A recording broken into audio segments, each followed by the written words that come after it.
इतनी ही पवित्रता और शुद्धता होना चाहिए ठाकुर जी का जब प्रसाद तैयार करो तब। लेकिन आज माताएं बड़ी चतुर हो गई, पकवान बनाते बनाते एक आध पकौड़ी अपने मुंह में ही डाल लेती है। क्यों भाई, जरा देख लो नमक कैसा है, मिर्ची कैसी है। चाय बनाएंगी तो पहले टेस्ट कर लेंगी, चीनी कम ज्यादा तो नहीं। अरे रसोई घर ईश्वर का पवित्र मंदिर होता है, इसमें बड़ी शुद्धता और पवित्रता की जरूरत है। एक बात मैं आपको बताऊं, पहले मंदिर नहीं होते थे, किसी के घर में पहले मंदिर नहीं होता था। गांव के बाहर या गांव में मंदिर होता था, घर का मंदिर रसोई घर होता था। रसोई घर में इतनी पवित्रता होती थी, घर का मंदिर रसोई घर माना जाता है। तो ठाकुर जी के लिए जब प्रसाद तैयार करो तो बड़ी पवित्रता और शुद्धता की जरूरत है।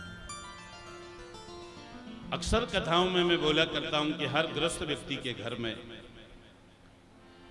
ज्यादा नहीं तो एक समय अन्न का भोग जरूर लगना चाहिए। जिसके घर में ठाकुर जी का अन्न का भोग नहीं लगता है उसके घर में कभी समृद्धि नहीं आ सकती। अन्न का भोग जरूर, एक टाइम तो जरूर अन्न का भोग। हमारे धर्मशास्त्र कहते हैं तुम्हें निवेदित भोजन करई।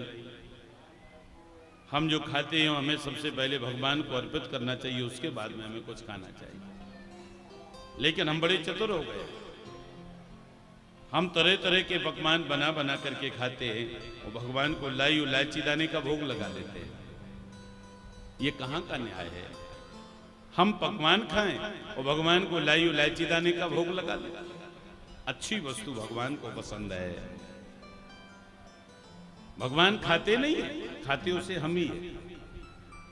जब हम ही खाते हैं तो थाल परोस करके उनके सामने ऐसा करने में हमारा क्या जाता, हम वो भी नहीं कर पाते। और कहते हैं तेरा तुझको अर्पण क्या लागे मेरा। बड़ी कंजूसी करते हैं लोग पूजा में, जबकि पूजा के काम में कभी भी कंजूसी मत करना, अपने लिए कर लेना। पूजा देखना है तो आप मेरे आश्रम में आओ, आप वहां करके देखो। मेरे पूज्य गुरुदेव जब पूजा करते हैं कैसी सामग्री होती है, कैसे फल होते हैं, कैसे वस्त्र होते हैं, कैसी मालाएं होती हैं। लेकिन लोगों की ये धारणा बन गई, पूजन सामग्री जब खरीदने जाएंगे अगर दुकानदार ने कोई ज्यादा बड़ी सुपारी दे दी तो कहेंगे अरे जिस ये सुपारी नहीं चाहिए, वो पूजा वाली सुपारी चाहिए। वो छोटी छोटी जो आती है पूजा वाली, फले दी बड़े दे दिए, अरे पूजन के लिए चाहिए, छोटे छोटे फल चाहिए। मालाएं छोटी छोटी, फल छोटे, सामग्री छोटी, सब।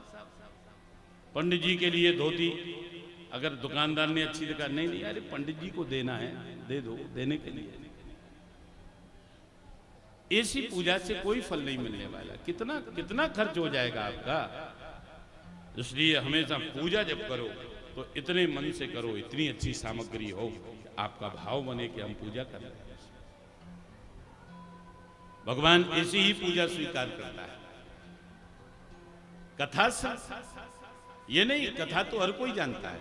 कथा के माध्यम से हमें समाज को हम क्या दे रहे हैं, हमें क्या परोसना है, ये बातें इस मंच से होना चाहिए। माताओं बहनों से कहना चाहूंगा, माताएं बहनें जब पूजा करने के लिए किसी भी मंदिर में जाएं तो प्रसाद कभी भी न फेंकें और न प्रसाद को कभी विग्रह से लगाएं।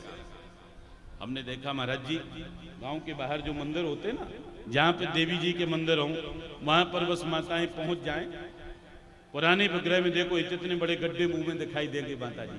किसके हैं वो गड्ढे? माताएं जाती हैं, गुड़ की अठवाई की वो बतासे की टीप लगा देती, माता जी खाई लें।